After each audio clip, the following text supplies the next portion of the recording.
Graça e paz, boa tarde, cá estamos mais uma vez para o estudo da Palavra do Senhor, assim nos permitindo o Senhor nesta tarde.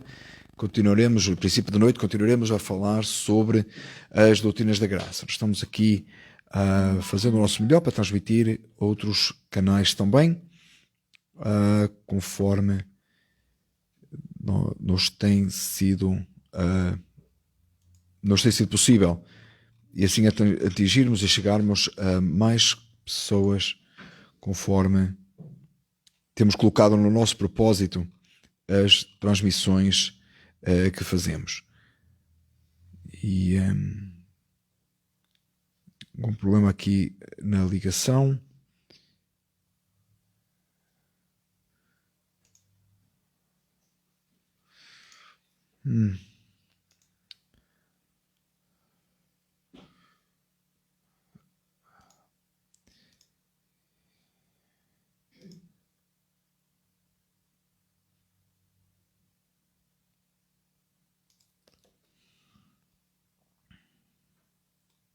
Muito bem, queremos que estejamos apostos agora, exatamente, e vamos então para o estudo do nosso texto desta noite.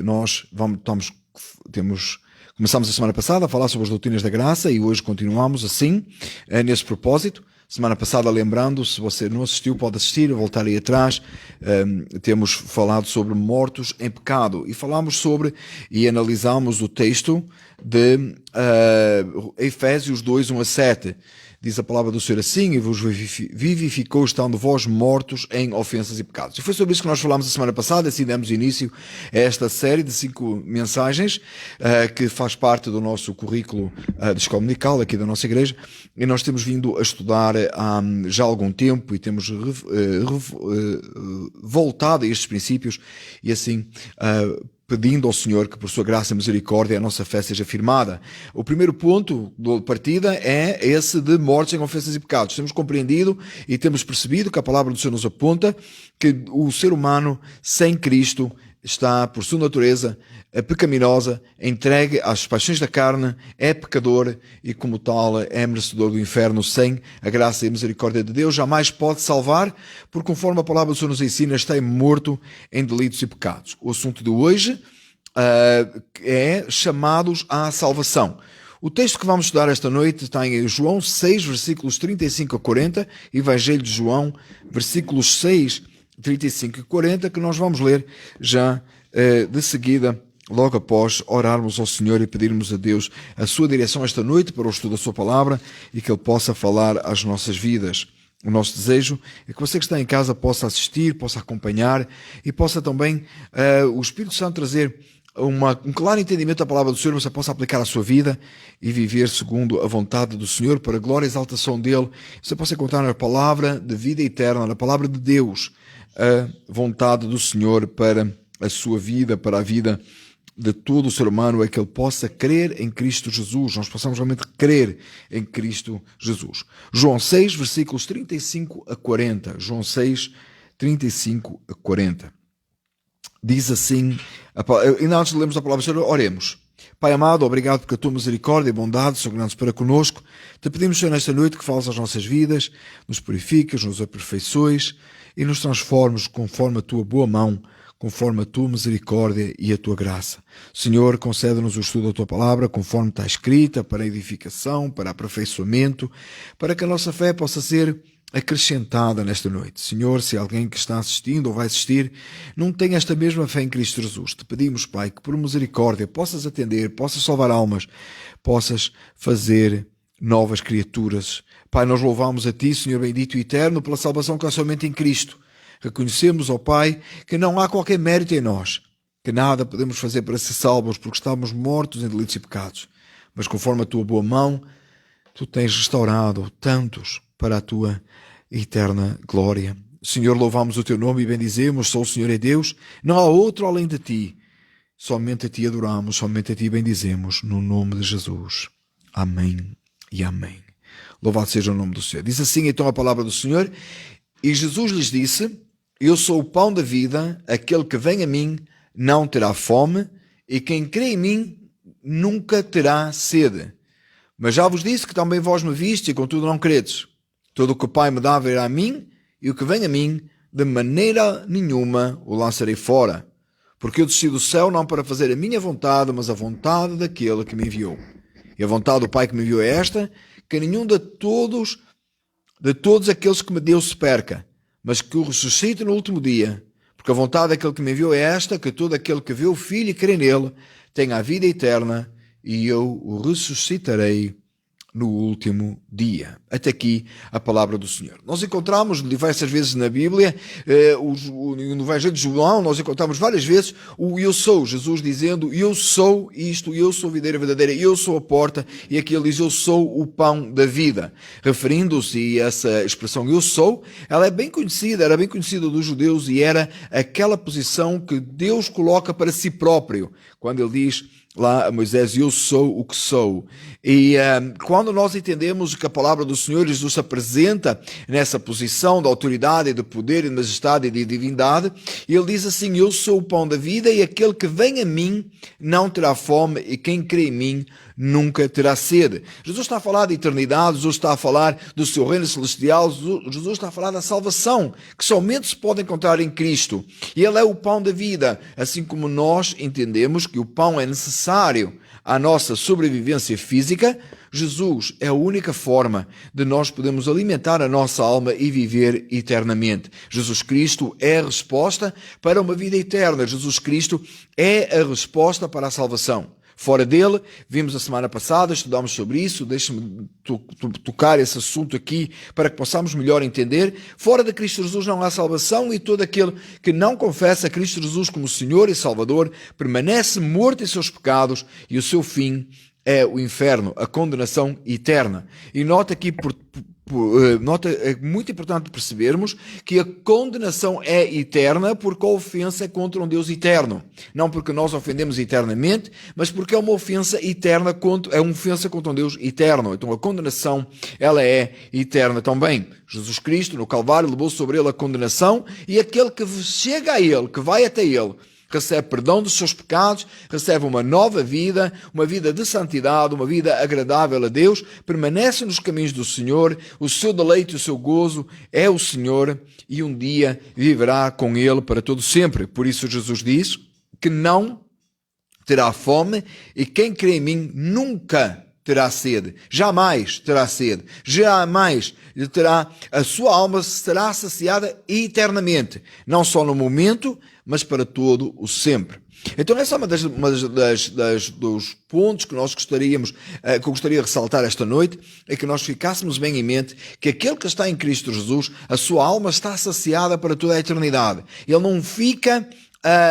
ele volta à fonte, ele está sempre voltando a Jesus, ele está sempre em Cristo. Na verdade, ele não está voltando a Jesus no sentido de se ter afastado, mas ele da fonte transbordante de água viva que jorra do seu peito, ele se alimenta, ele se sacia e ele permanece, ele não volta para trás, ele permanece e continua, e cada vez ele tem mais desejo, mais a sua alma está saciada em Cristo. Jesus, contudo, diz assim, mas já vos disse que também vós me vistes e contudo não credes. Então é importante notar aqui que não é todo aquele que viu Jesus, e ali no caso, literalmente, fisicamente, eles podiam ver Jesus, eles contudo não creram. E por isso que eles crucificaram Jesus. No domingo de manhã nós estamos a estudar o Evangelho de João, já estamos no capítulo 19 e estamos precisamente a estudar aquilo que foi feito a Jesus no sentido humano. Claro que num propósito divino, mas nós percebemos que homens atentaram contra Jesus no sentido de o matarem, no sentido de o crucificarem, e eles fizeram isso vendo e assistindo e olhando aquele que se revelou como o Filho de Deus, o Messias prometido. Eles viram, mas não creram. Da mesma forma, é possível você ouvir esta mensagem e não crer. É possível você ouvir esta mensagem e, pior ainda, pensar que crê e não crê. Pensar que realmente está em paz com Deus e não estar. É possível o ser humano se enganar a si mesmo e pensar crer, pensar estar em Cristo e não estar. Por isso é que aquilo que Jesus está a falar neste contexto, ele fala de uma alma que se sacia e continua se saciando em Cristo Jesus. Não que volta a ser salvo, não que é salvo uma vez e volta a ser salvo depois e volta a ser salvo novamente, mas uma alma que é salva, ela se sacia, ela se alimenta, ela se regozija em Cristo Jesus. O seu prazer está no Senhor. Por isso é que quando neste contexto que Jesus fala, Jesus da maneira que ele apresenta, aquele que crê está em Cristo, se alimenta do pão da vida, se alimenta daquilo que é celestial, daquilo que é eterno, daquilo que é para todo sempre.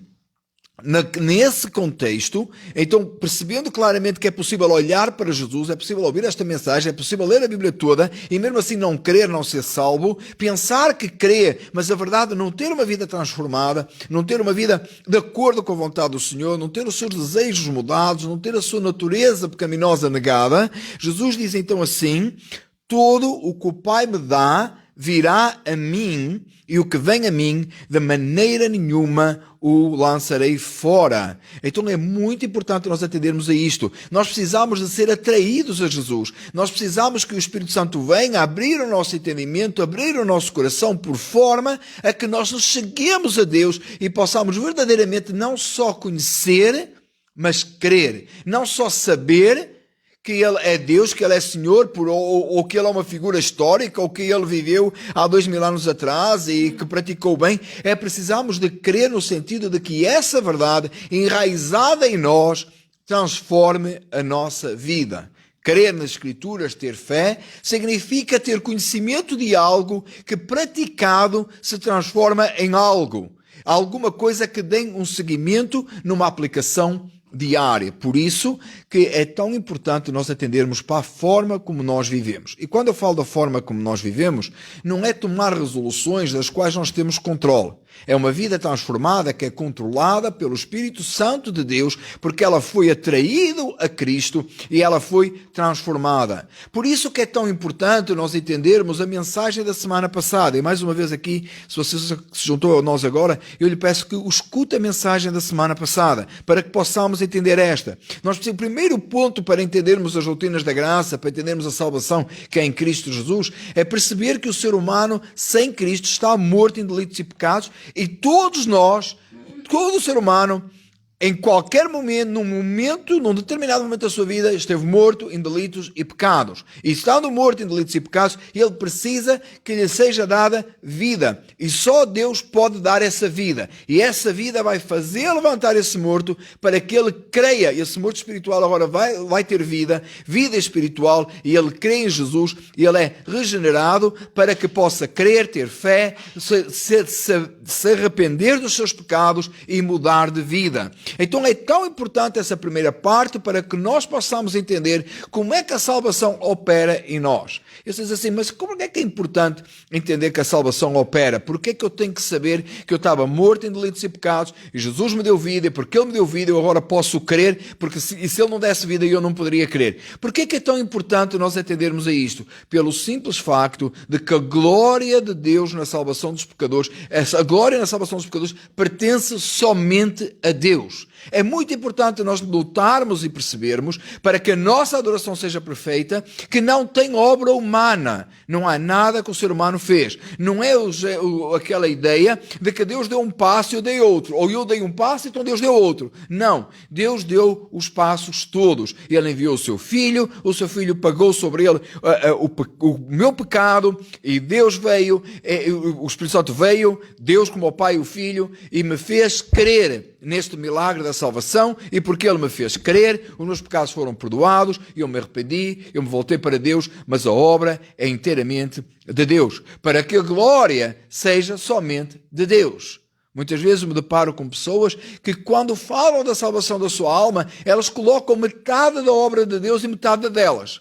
Houve um dia que eu fiz determinada coisa e porque eu fiz essa determinada coisa Deus me salvou. Não, é mentira. Isso não pode ser verdade. Porque Deus não divide a sua glória com ninguém. Se Ele não divide a sua glória com ninguém nas coisas mais naturais, nas coisas mais simples como a criação, como dividiria Ele a sua glória com alguém naquilo que é mais valioso, mais importante, a obra consumadora, a obra perfeita, a obra completa de Cristo no Calvário, na salvação de pecadores. Então nota o que diz o texto: todo o que o Pai me dá virá a mim, e o que vem a mim, de maneira nenhuma o lançarei fora. Então a beleza do texto é a confirmação de que aquele que é trazido a Cristo, que aquele que vem pela ação sobrenatural, ele jamais será lançado fora. Sobre isso falaremos na nossa quinta mensagem.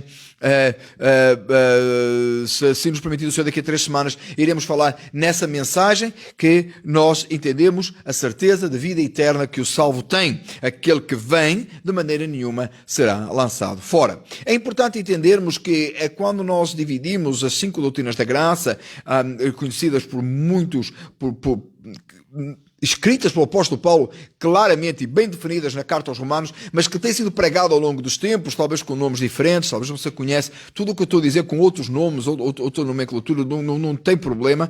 A questão é que essas 5 doutrinas da graça, elas estão claramente enquadradas umas nas outras, então não podemos falar numa sem falar na outra. Então quando nós dizemos doutrinas da graça, na verdade é a doutrina da graça, a doutrina da salvação. Como é que Deus opera a salvação? Eu queria deixar claro que quando nós atendemos e percebemos como é que Deus opera em nós a salvação, como é que Ele, por sua graça, misericórdia, operou em nós, nós vamos adorar de uma forma muito mais completa, porque ficamos completamente despojados de qualquer empreendimento humano ou de qualquer realização humana e damos toda a honra e glória a Deus. E além disso, nós vamos perceber o amor incondicional de Deus, o amor incondicional de Deus que transforma vidas, o amor incondicional de Deus que leva aquele que verdadeiramente é salvo a compreender e a ter um entendimento maior de como é que Deus, de quão grande é o amor de Deus, e ele então se entrega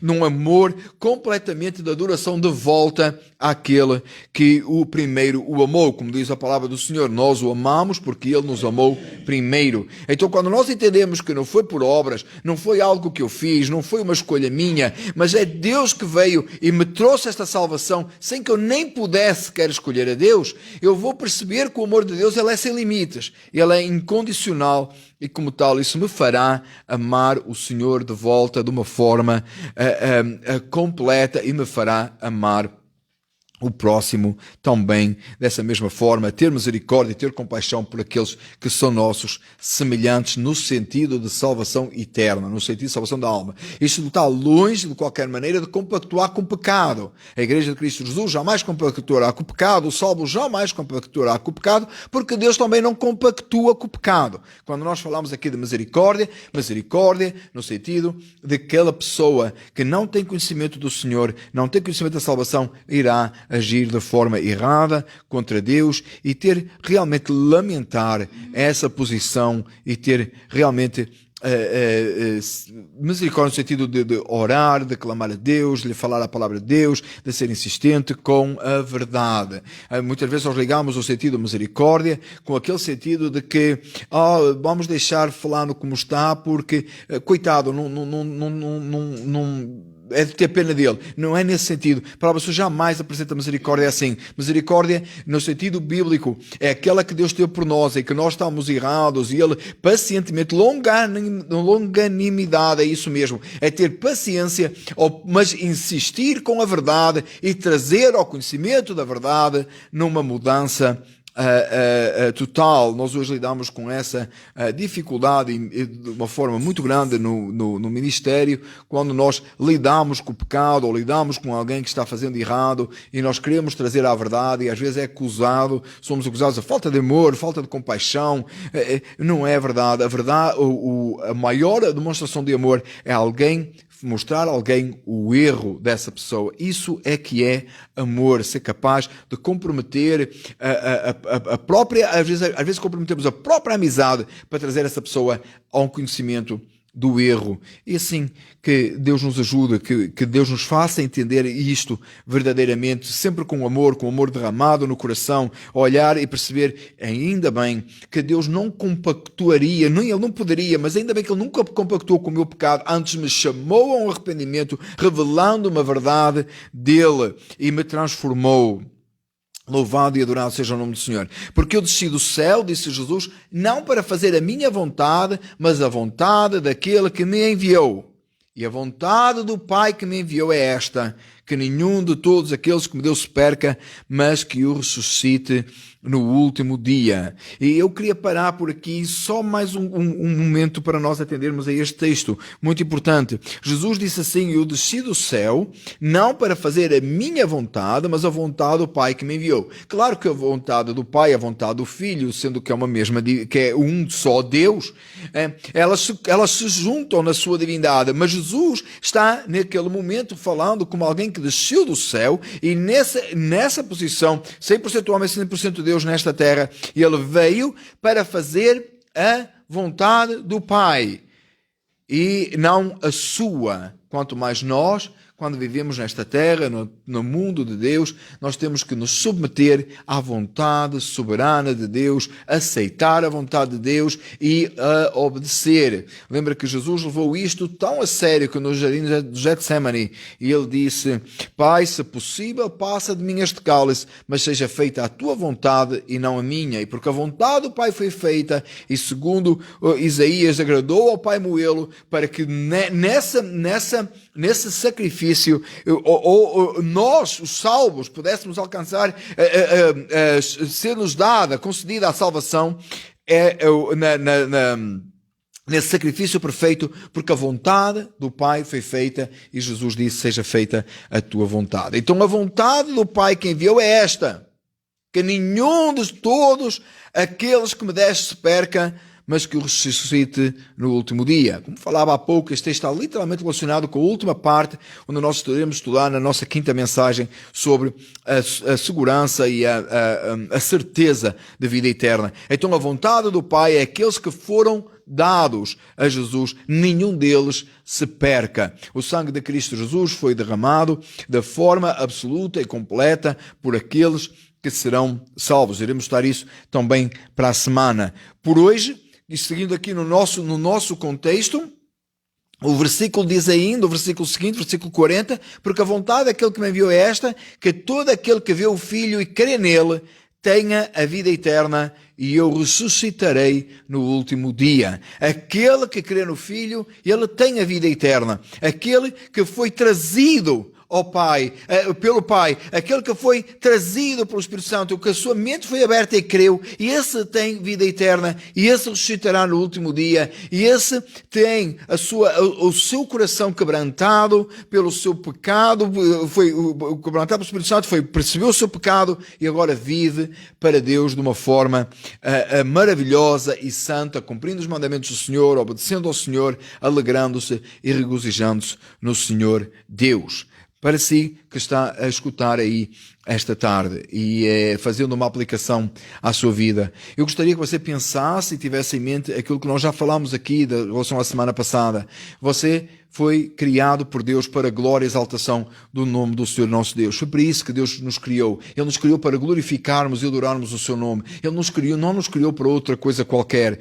E o nosso pecado nos impede. Contudo, com o nosso pecado nos cega. Ele não só nos impede, ele nos cega. Ele nos faz não prever as coisas celestiais e eternas. Então, nessa condenação, ela é uma condenação moribunda. Nós encontramos pessoas caminhando, pensando ter vida, pensando ter controle, e na verdade eles estão mortos para com Deus. Eles pensam que servem a Deus, mas não servem. Eles servem a si próprios e não estão vivendo para a glória de Deus. E vivem fechados por esse seu pecado. E nesse pecado permanecem. E um dia, a menos que sejam salvos por Cristo Jesus, eles irão perecer para todo sempre.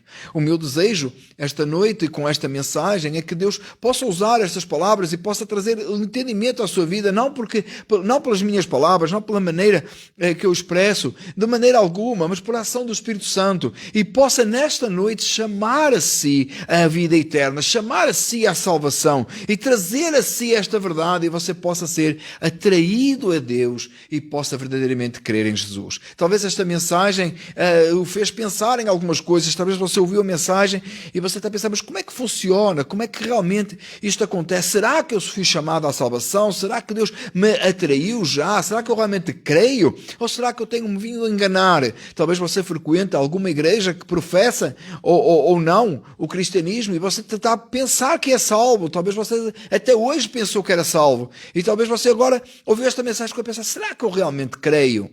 Deixe-me dizer-lhe uma coisa. Se você foi chamado por Deus para alguma coisa, se você foi chamado por Deus para a salvação, há qualquer coisa sobrenatural na sua vida. E esse chamado é um chamado sobrenatural, é um chamado transformador, é um chamado das trevas para a maravilhosa luz de Jesus. O crer, não, como eu falei há pouco, não é um crer de saber. Há muita coisa que eu sei, há muita coisa que eu ouço, mas que não tem grande importância para a minha vida. E há coisas que eu creio, que eu sei, e que elas impactam a minha vida. Nada pode impactar mais a sua vida do que a verdade de que Jesus Cristo é o Salvador e a verdade do Evangelho. Nós somos impactados por imensas coisas. Nós ouvimos notícias que mexem com a gente, estamos revivendo, voltando a viver ou continuando a viver debaixo de pandemia, e estas notícias que chegam todos os dias, elas nos tocam as nossas vidas e mexem para cá e para lá, de um lado ou do outro, seja qual for a posição que você tem com relação a isso, é impossível ficar diferente. Mas quando nós falamos, se uma pandemia afetou toda a gente, imagina a morte e a morte e a ressurreição de Cristo Jesus, o Filho de Deus, o Messias esperado, em quem somente há salvação. Então, se você crê verdadeiramente em Cristo Jesus, a sua vida tem que ter mudado, a sua vida tem que apresentar a alguém que foi chamado. Então, esta noite, o meu desafio para si é que você coloque a sua vida diante do Senhor. Você analise a sua vida e você consiga perceber o momento em que você estava morto em delitos e pecados e o momento que você está salvo. Se você, ouvindo esta mensagem, meditando nestas coisas, você tiver dúvidas com relação à sua vida eterna, entre em contacto conosco.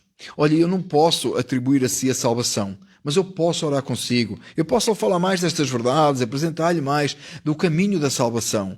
Eu posso lhe mostrar o que as Escrituras dizem e orar consigo, para que verdadeiramente Cristo Jesus possa ser exaltado e glorificado. E esse é o meu desejo, é que Cristo Jesus seja glorificado e exaltado na proclamação do Evangelho. Estamos aqui para apresentar a verdade. Não estou aqui apresentando as minhas ideias, não criamos este pensamento, este conceito. Esta é a mensagem que a Igreja sempre pregou. É a mensagem de Cristo Jesus, é a mensagem que os apóstolos pregaram, é a mensagem que a igreja do primeiro século viveu, é a mensagem que Jesus trouxe, é a mensagem que os profetas anunciaram, é a mensagem lá desde o início.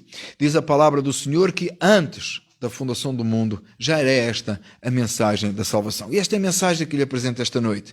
O meu desejo é que verdadeiramente o Espírito Santo de Deus possa operar na sua vida e trazê-la esta realidade tão firme e tão segura, mais firme e mais segura do que o ar que respira, do que o ar que você respira e do que a vida que você vive, porque esta é uma mensagem eterna. O ar que você respira um dia termina, a vida que você vive termina, mas a verdade da salvação em Cristo Jesus permanece para sempre. E eu vou orar esta noite, pedindo a Deus que Deus verdadeiramente possa trazer este entendimento à sua vida e à minha vida me possa fortalecer. Deus eterno, louvado, adorado, bendito seja o teu nome. Esta noite, Pai, eu te peço que por tua misericórdia e graça tu possas operar nas vidas de todos aqueles que estão a assistir. Estão nesta sala, aqueles que estão em casa, aqueles que irão assistir mais tarde. Senhor, que tu possas usar as minhas simples palavras para revelar a grandeza da tua palavra, que essa sim é soberana e altíssima. E Cristo Jesus, sendo exaltado, pregado e anunciado, possa verdadeiramente ser crido também pela ação do Teu Espírito Santo e haja transformação de vida. Senhor, eu te peço que Tu salves almas. Te peço, Pai, pela minha alma, pela alma dos meus e pela alma daqueles que estão vivendo, que estão assistindo esta noite, para que a Tua graça e a Tua misericórdia seja estendida e muitos possam crer em Ti. Senhor, te pedimos que salves almas. Senhor, sabemos, ó Deus, que o Teu braço não está encolhido. Tu não estás... Tu continuas a salvar porque o sacrifício ele é permanente, ele foi perfeito e ele é absoluto. Senhor, por tua misericórdia, tem compaixão. Pai, te pedimos que tu salves em nome de Jesus. Nós oramos. Amém.